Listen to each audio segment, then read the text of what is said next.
Parlamento Nacional aumenta o orçamento Rio na tostolo recém para Ministério do Turismo no Ambiente.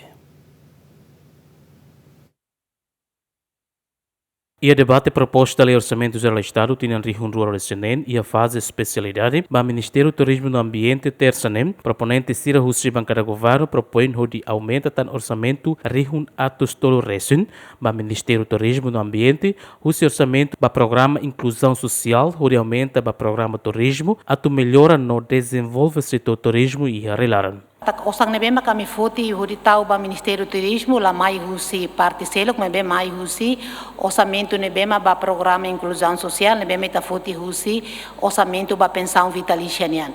Também está tendo uma explicação da nebema que eu tenho também a proposta é nesse passa carga nesse lá foi impacto ba ita ninia o teto orçamento e a minha carga acrescenta também kata programa ida 982 nebema ba turismo nian o hireto compara ba 2025 no 2026 e a mostra redução quase 25%. Então ita não kataka ba oi ita tu tama mos ba iha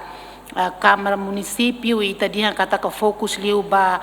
turismo comunitária então a minha kataka a minha proposta ne iha dala duna mi super ita hotu atu vota a favor. Mas que retan critica Hussi bancada oposição, mas proposta ne aprovado o voto a favor atnulo recém rua contra nem no abstenção sanulo recém reto. No proposta orçamento nebe mag prevê para Ministério do Turismo no Ambiente batinan oin a dotação inicial milhão sia rehun atos lima recém, nebe aumenta para milhão sia rehun atos sualo recém, nebe loca para salário no vencimento milhão hat recém, bens no serviço milhão hat recém, transferência públicas rehun atos rua, no capital desenvolvimento liu rehun atos lima, nebe mag financia para programa tolo macaneson, funcionamento no desenvolvimento institucional, proteção no conservação ambiente no turismo. Aderet Jimenez, GMN.